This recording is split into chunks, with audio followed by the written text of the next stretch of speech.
Hello, my friends. Welcome to another episode of Heart and Hustle, Visionary Healers, Movers, and Shakers. I am your hostess, Paulette Rees-Denis, your movement motivator and your passion instigator, and here to bring you inspiring stories from entrepreneurs, artists, healers from around the globe to inspire you to step fuller and bigger into your own creativity, your own life, to heal, to share, to enjoy. I thank you for being here.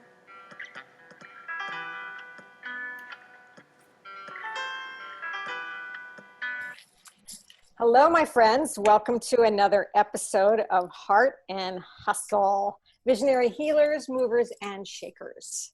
I am your tribal hostess, your movement motivator, and your passion instigator, Paulette. Paulette Rees-Denis, and I am so excited today. Oh my God. I'm so excited to bring you my friend today. Jennifer Louden is here with us. And, you know, oh gosh, how long have I known you now?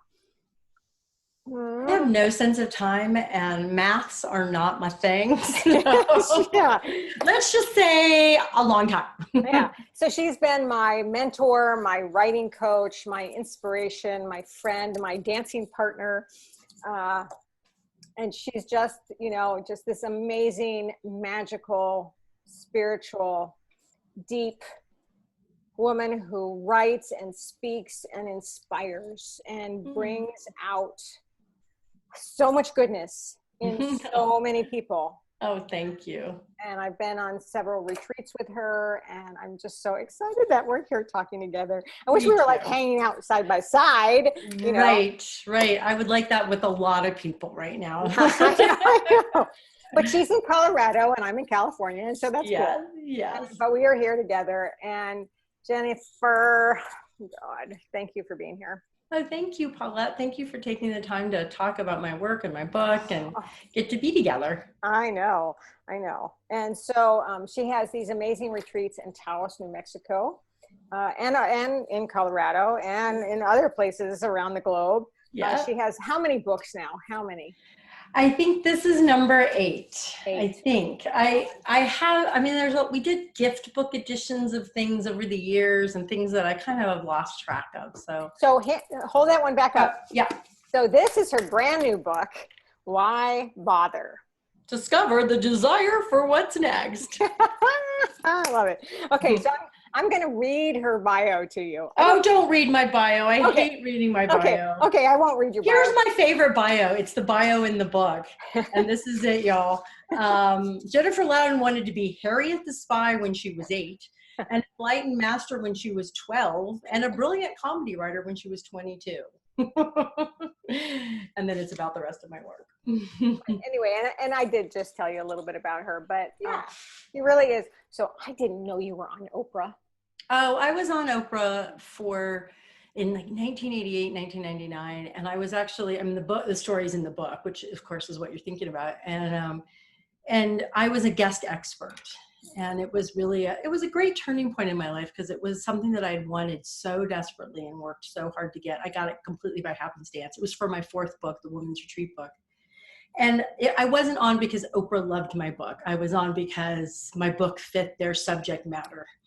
And I still sold a lot of books, and it was really cool, and people were always impressed, but it was really one of the low points in my life that turned into one of the best lessons of my life, as they so often do. But why do they have to take so damn long? Oh, my Lord. Oh, love those lessons. No, you know what? Let's just say no more. Why do we need any more of those? I'm not old enough now to say no more lessons. Oh my God. I know. I really am kidding. Can we just have no more lessons this week? Yeah. Stop. Just stop with the lessons for the week. We've had so many lessons over the last couple of months, I think. Oh my God. But, and what I was just saying to you earlier is that, so I'll just say a little bit. So Jen has helped me so much with my writing. Thank you. And at one of the retreats I was at, I realized I came out as a poet. Oh yeah, I remember that. Yeah, and I've been writing poetry all my life, and I never even thought about myself as a poet. And she had me get up and read my stuff, and then I committed to publishing that poetry book, Oh, it's so Breaking Down the Walls. I beautiful. did it. Yeah, I did it. yeah. You did it. I did it. That was my third book, and then my fourth book just came out too, From So Soulless beautiful. Job to Creative Abundance. And that was right, well, almost the same time your book came out. I think a Yeah, just a few little weeks bit later. after. Yeah, Yeah. yeah. And you've just inspired me so much and helped me keep my momentum. And we all need a coach. We all need a mentor. We all need someone to look up to, someone to be inspired by. And what I love about working with you, Jen, is that you're so real.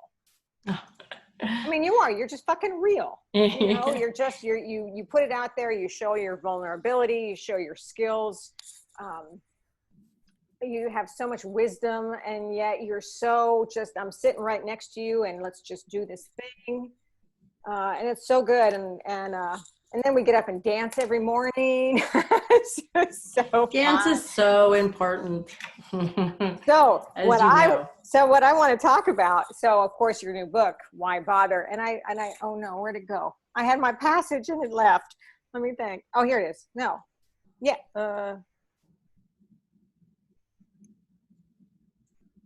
Yes. So I have a passage from her book I wanted to read, a couple of sentences, and then I want to talk about how this book came, because when I knew you were working on a whole different memoir type thing. Yes, I was. So you might not use the words "why bother," but instead find yourself saying, "What's the point?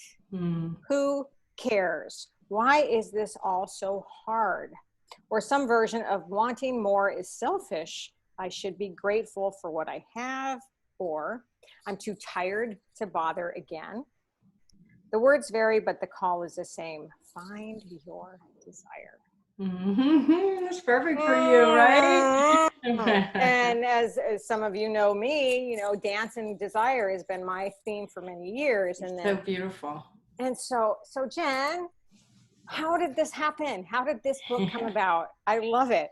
I think I've probably been trying to write this book for, 15 or 20 years.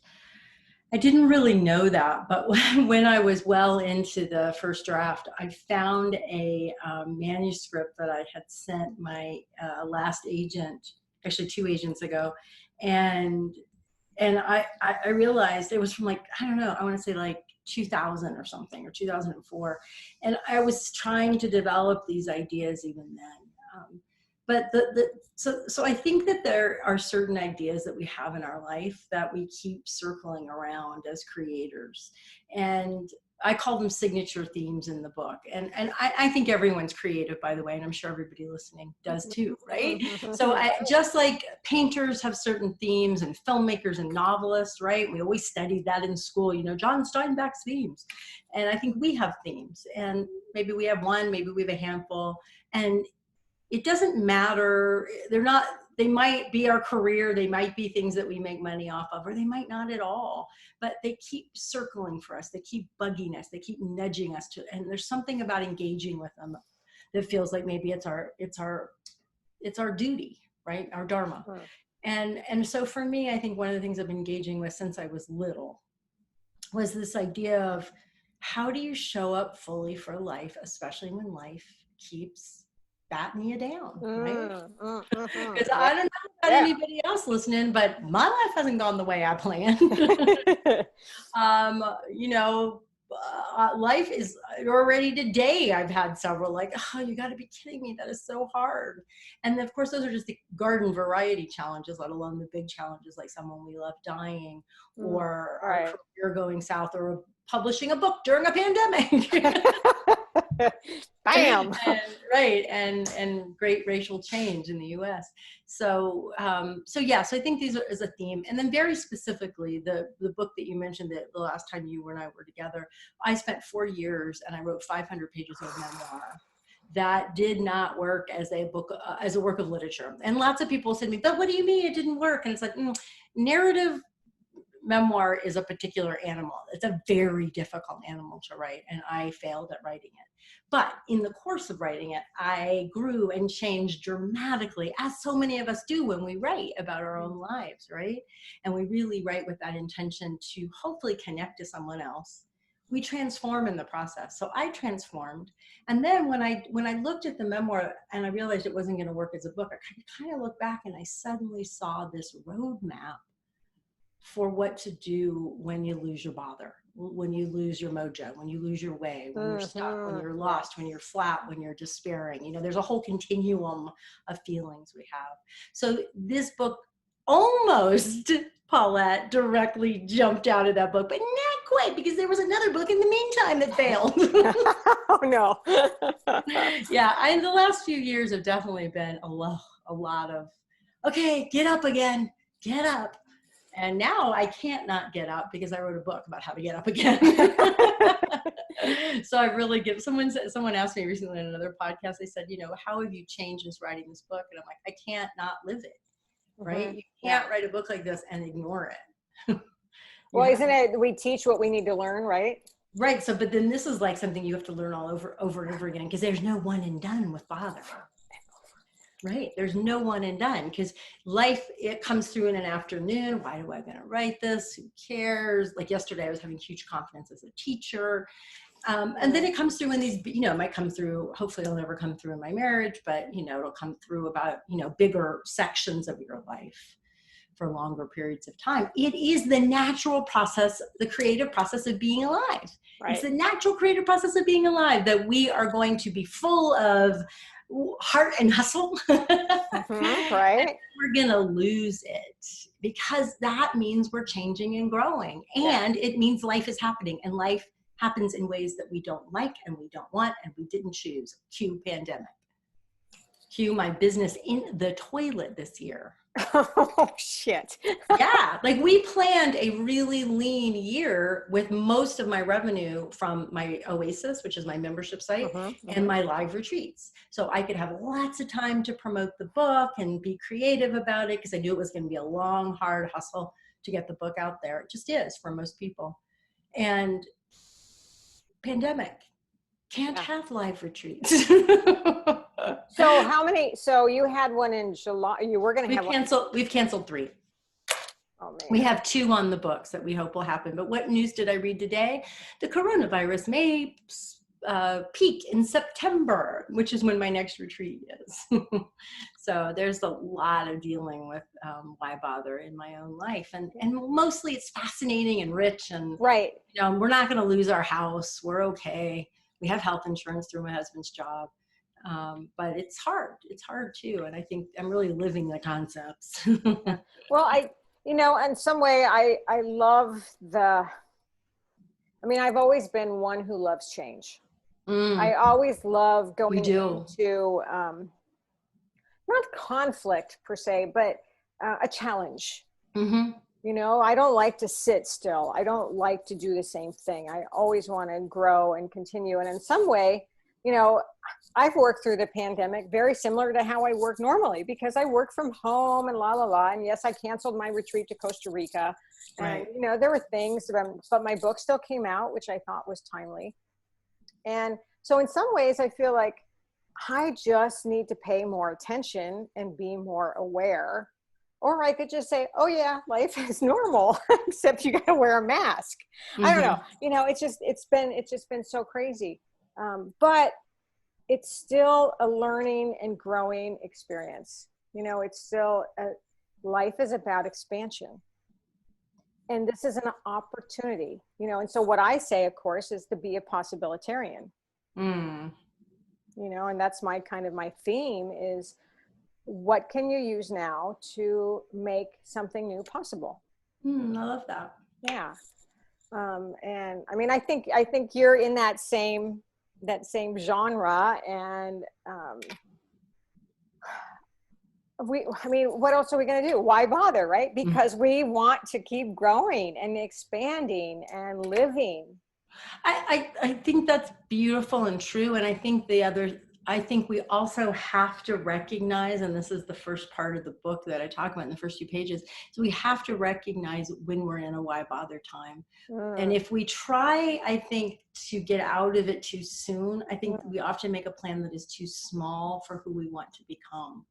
And so I think there's a way to, like, I don't want to in any way portray why bother as always, of course, you have to bother.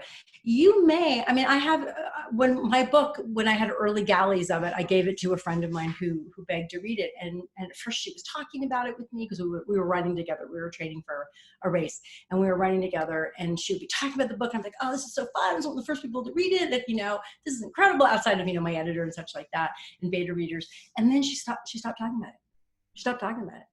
And finally she said, I just want you to know I stopped reading your book. And I'm like, okay, why? She goes, because it was really triggering me, because I'm not ready to bother about changing my job. She works in corporate America. And I'm like, totally. That is part of the book.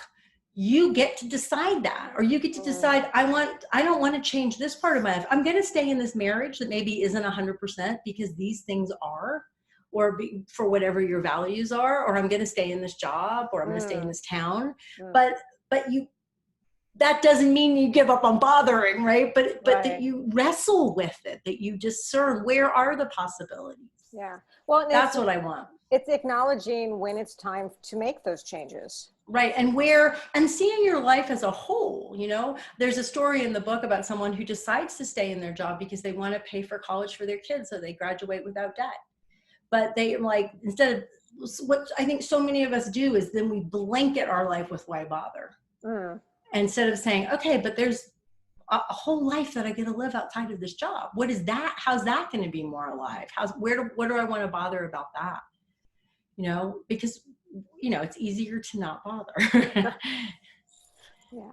It's easier to not care. Just to stay in that comfort zone of sitting on the couch and not connecting. Yeah. Right. And I think that's the most part, is being able to connect with self, being able to connect with your true desires. Right. And when it is time to change. Yeah. Yeah. Yeah. And you're not going to know unless you know your desires. Right. Yeah. And have a relationship with desiring itself. So, Jen, what is desire? I think in my lexicon that desire is the flow of life speaking to you. Right? I don't think, if you think about your life, we wouldn't be here having this conversation if you didn't desire it. I wouldn't be doing the work I do if I didn't desire it. I wouldn't be in this house in Colorado if I didn't desire to support my husband in moving here for his job, right? Desire is behind everything. Now it gets more complicated, but desire is the force, and we're so afraid of it. And we have so many cultural stories about it and religious stories about it. Yeah. So hard for women to desire. It's selfish. It's greedy. It's going to get me in trouble. I'll be a tall poppy. Who do I think I am to do that? And then there's so much new age stuff about desire. Like, if you desire, then you'll get it. It'll just arrive with a bow on your front porch. And then, I've been thinking lately about how white privilege and the law of attraction overlap, but that's a different conversation. And anyway, but what I'm saying is no, it's to say to yourself, knowing what I want, even just checking in with the fact that I do want, even if I don't know what it is, tells me that I'm here and that I matter, and starts to develop the self-trust and the courage to act on the desires that you decide to act on. So do you feel that's different than passion? That's such a good question. I don't know. I guess I'm a little afraid of the word passion, because I think sometimes it's gotten misused maybe, and made people feel like if they're not passionate at all times, they're not doing the right thing, right? And some people, are wired. My husband is one of them, very methodical, very, checking out the perimeter, making all the safety plans, and yet I'll never forget when he and I were dating. 12 years ago, and we were talking. He works in the nonprofit conservation world. And I remember him saying to me with such passion in his voice, I could never not do something with my life that didn't make a difference. But so I think desire to me is maybe it's more, fits different personality types. I can't say it has less baggage because desire's got a ton of baggage with it. I don't know how to think about that. That's a great question. It is a really good question, and I think I need to think about it too. But I'll never forget. So this was years and years ago. I was teaching a dance and desire class, and one of the women, who was an older woman, I mean, my age, probably older. Right. She seemed old then. Now she's young and sexy and juicy. That's right. That's right. As opposed to a 20-something. Right. Okay. And she said, I never thought about the word desire being different than meaning about sex. Yes. That's a huge realization for so many people. Yeah. Yes. Yes. That desire is life. It's in your body. It is energy. It is insight. Yes. Absolutely. It is so many things. And we are so afraid of it. I was working with a client recently. I've been doing some more coaching during the pandemic. I don't usually coach. And she's someone who's been to retreats. And so we know each other well. And so we're doing a kind of combination of life and writing coaching. And she said, what she's always thought is that feeling in her body was anxiety, was restlessness. And what she's been doing is just stopping and going, okay, if I didn't know what this was and I just asked myself, what do I want? Not because I have to figure it out or get it, but just so that I can check in and listen to myself. And she's like, a lot of times it's not anxiety. It's just energy. And I'm like, yeah, I totally know that place. And this is something else, if I may go off on a little tangent. Yeah. I have a real predilection and I'm really working on it. And I was making progress and I've gone backwards of working too much and not leaving enough time for pleasure and play and really, and the pandemic has totally collaborated with that because there's nothing to do, right? We can go for hikes and we can go for runs. We, now we're starting to have cocktails with friends, 6 feet apart outside. So there's a little bit more fun, but it's just our whole social life is gone and travel gone. And so I just okay, well, I'll just work some more.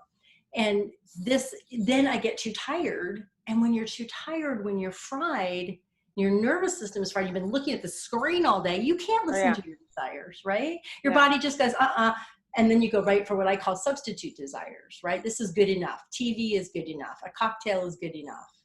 And again, there's nothing wrong with TV or cocktails. It's just that it's the not asking, what do I really want? Because I'm too tired. I'm too fried because I've pushed myself, right? My husband and I joke, it's like when you were a kid and your parents would say to you, what would they say? You're too, oh my God, I forgot. I'm sorry. There was supposed to be a funny thing that both of our parents would say to ourselves, but basically you've gone past being able to take care of yourself or know what you want. And I feel like a toddler then. Oh God. So which is good. why self-care is such an important part of desire. And, and self-care, it's not buying the nice candle. It's not the cool yoga pants. No, it's deeper than that, people. Yeah, and it's also more boring than that, right? It's doing the sleep hygiene and not having the phone in the room and, going to bed at a good time and not being on screens. And it's putting my hormone replacement on and taking my vitamins, and it's getting exercise this afternoon, and it's not sitting too long and getting up and doing my darn stretches. Well, and I mean, I do, and I completely agree with all of that, because a lot of people have gone to the realm of self-care is buying things and, more on the hedonistic side. Yeah, or something. I think what's difficult. I mean, I love to buy things. Yeah. I don't mean there's anything wrong with that. Yeah, I love your jewelry, but notice I have none on. But what I think then is confusing for people is then when so much of self-care is kind of basic and boring or even hard to do, like you don't feel like it, even though it's going to give you that foundation, like me working less, then we confuse it with the things we can buy. And it's supposed to just be fun and fluffy and beautiful. And it's like, well, why does my self-care feel like, really? I've got to lay my vitamins out. I've got to leave the phone out. No news at night. Yeah. Why is it so hard for me? And then if you're depressed, when you need self-care and even more, and it's even harder to get or give it to yourself, I should say. And you're like, why can't I just buy it? Well, and that brings up a really good point too. I'm kind of going in two directions. One is deeper connection self-care. Yes. As in meditation and journaling and that kind of reflection. And where else was I going? Wait, I was going somewhere else. I think it went the other direction. Go look the other way. I'll go that way. Shit.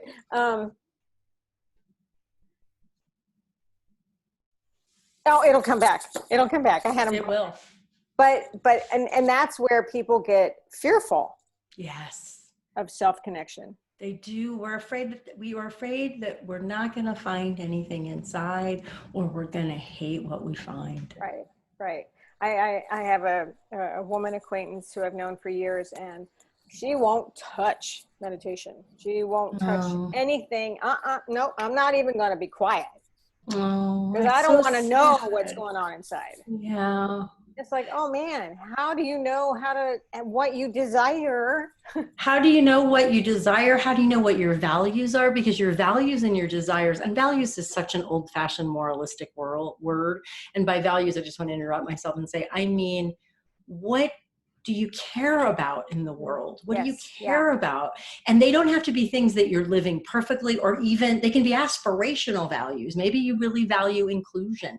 Maybe you're really waking up to Black Lives Matter in a new way in this time. And you're like, okay, but how can I value that if I'm not living it? But your values can be aspirational, and they're deeply connected to your desires. Yeah. But if we don't know ourselves, how will we be able to craft a life that reflects those? Yeah. Right. Absolutely. Well, and you don't, I mean, and then in her case, she doesn't, she just fills herself up with outside things and, and busy. Right. Oh man, I hate that word. I hate that word. I know. I do too. I used to feel, I remember this was years and years ago. My daughter's 26. So she was in like maybe 3rd or 4th grade. And I came rushing into the school, and I was like all stressed out, and and there was another parent there, and I was at some board. I was running some a bulletin board, and I was running some program for the school, and I was behind, blah, blah, blah. And the parent next to me said something like, what's up? I'm like, oh my God, I'm just so stressed. I'm so busy. Blah, blah, blah. And you can just hear it, right? And he just kind of looked at me and he went, I thought you were a life coach. No, bam. I'm like, shut up, buddy, goodbye. But I never forgot it, right? And I'm like, oh God, I used to just whip myself into a frenzy. Yeah, well, and I think we probably, many of us have gone through that phase. Mm-hmm. It is a younger person's phase, I think, in a lot of ways. And it is. There was a sense of importance that put on. Oh yes, I was so important. Oh my God, I'm so busy. Oh my God, it's like shut the fuck up. But yeah, so okay, so heart and hustle. So you are definitely a woman who follows your desires. I try. I do it very imperfectly. And well, thank you for that. Yeah. That's inspiring. Very imperfectly. Because again, that work ethic, that get things done, the part, my dopamine desire, my brain's desire for dopamine. Yeah. But got to walk your talk. So. Yeah. Well, and I cut you off, heart and hustle. No, that's okay. And I think we've already kind of discussed the hustle too. Just those things, being that imperfect, perfect, which I think we're all perfect in an imperfect way.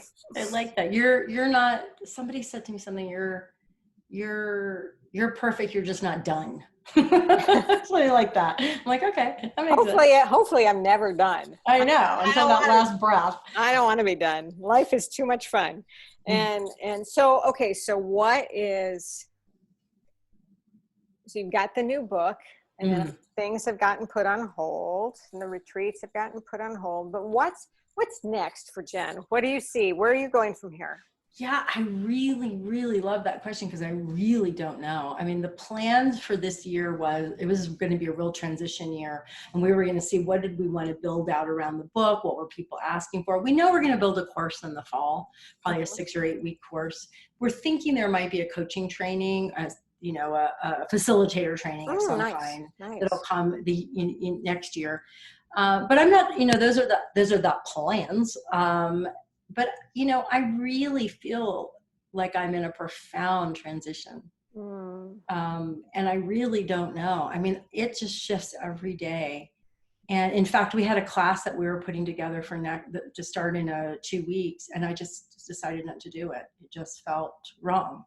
And then we started to put together a new product to sell. And I decided not, again, just a few minutes ago, nope, we're not going to do that. That's not right. So it just, I feel mostly like I'm falling through space, and mostly it's okay until I look at my bank balance. And then I'm like, don't do that. Oh shit. My conversation with my accountant last week, there's more money going out because we refunded people's retreats and oh, right. Yeah. So if I can and I really believe that it's essential. I'm a real practical person. It's real essential to deal with money and all of that. But I also have times in my life not gone through a transition that presented itself. Or I call them why bother times. Because I was so concerned about money and taking care of my family and taking care of my child. And, my daughter's launched, she takes care of herself. And I'm like, okay, if not now, when? And what's that going to look like? What do I really want it to look like? So I don't know. I don't know what's next, but I love this book. It's the best thing I've ever written. So I really believe in it. So I also don't want to be like, I'm in a transition. Let's just throw everything away. Yeah. That would feel terrible, right? That's not what I desire. Sweet. And so what does Jen as the woman desire? I definitely desire a bigger life and it's so funny because I was thinking about this. I had insomnia last night, and I was thinking about this in the middle of the night when my mind wasn't being pissed at a couple different people.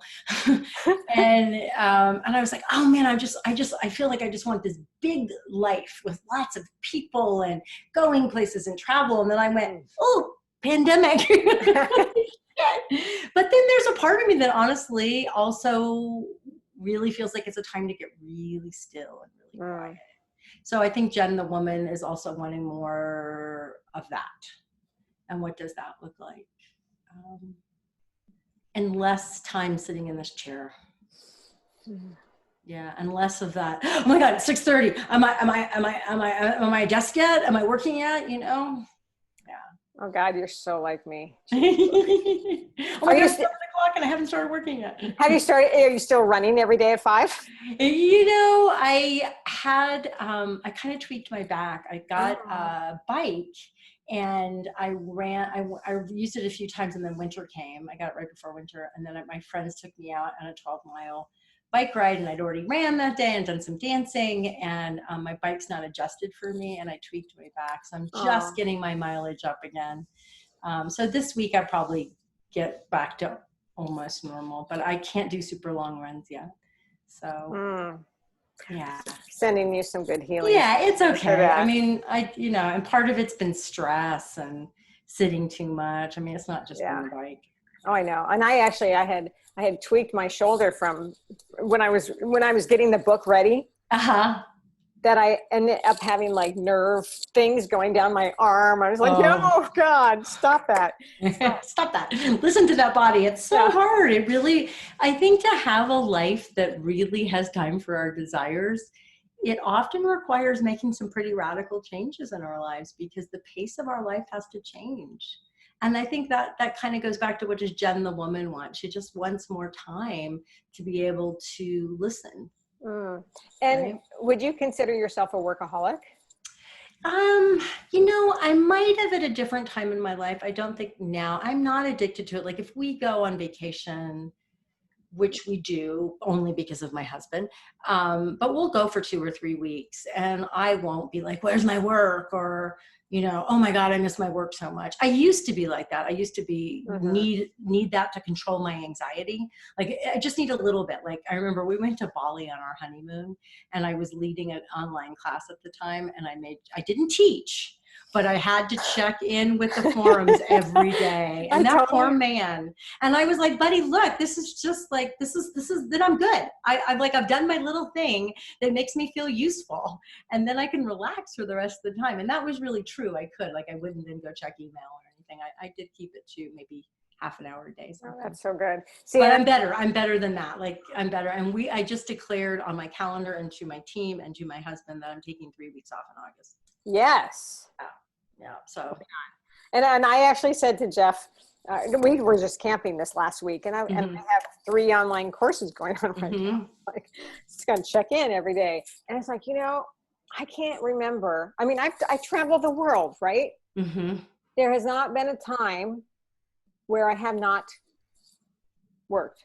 Yeah. See, no, I'm doing better than that. I'm better than you. That's better than you. I'm better than you. And I said, I don't know what it would be like to take a week or 3 and not look at the computer and not look at my phone and not talk to somebody and not answer somebody. And it's profound.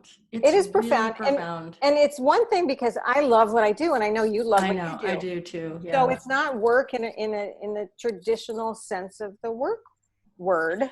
But burnout is still a possibility. And I burned out at the end of last year. It was really I worked really hard last year to make extra money to pay for the book. This is the first book I've ever self-published, and I went really high end.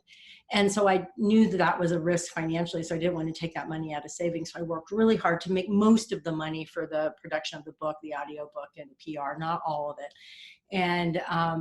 And so I was like, okay, I'm burned out. I took 2 weeks off in December. I'm like, okay, I'm good. And then we started like right back in, right? So finishing the book, finishing the design, going back and forth on the cover, starting all the PR stuff, marketing stuff.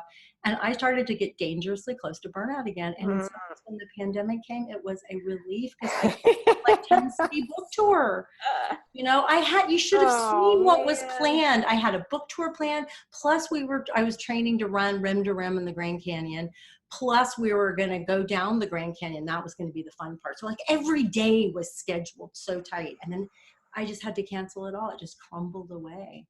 And there was a part of me that was so sad. And there was another part of it that was like, la-dee-da. Like totally relieved. Yes. And then I felt guilty about that for a little bit, right? And then I'm like, it's all right. Of course you feel relief. That was going to be a lot of fun. It was going to be a lot of work. Yeah. Finding that balance, I don't know what balance means, but finding, I think it's to go back to the book and this idea of the skills and the ideas and the approach of the book, I had to keep going back to it during that time and going, okay, what do I need to leave behind? That's the first stage of why bother. What do you need to leave behind? I had to leave behind my plans and my fantasies for the book. And I had to leave behind my, feeling bad about feeling relieved. And I had to find my desire again. I had to find my desire, and then that helped me find my commitment to the book. And I think that's something that we need to constantly focus, refocus, recheck in, right? Because it can change every day. Your desire can change every day. It doesn't have to be the same thing that it was, 6 weeks ago or 8 months ago or whatever. And I think that's one thing that sometimes women get really stuck in that too. Yes, because our brains like certainty. And that's why the pandemic is so difficult for us, because there's no certainty. And that's why one of the reasons why, not the only reason why, the US is fracturing. It's also about, obviously identity politics. Yeah. But we like certainty. So we take our desire and we put it in a box and we say, this is the box. And then and maybe that box is really what we want, but we're not going to be alive for the journey to get the box. Right? And then we'll get the box and we're like, oh man, where was I all that time?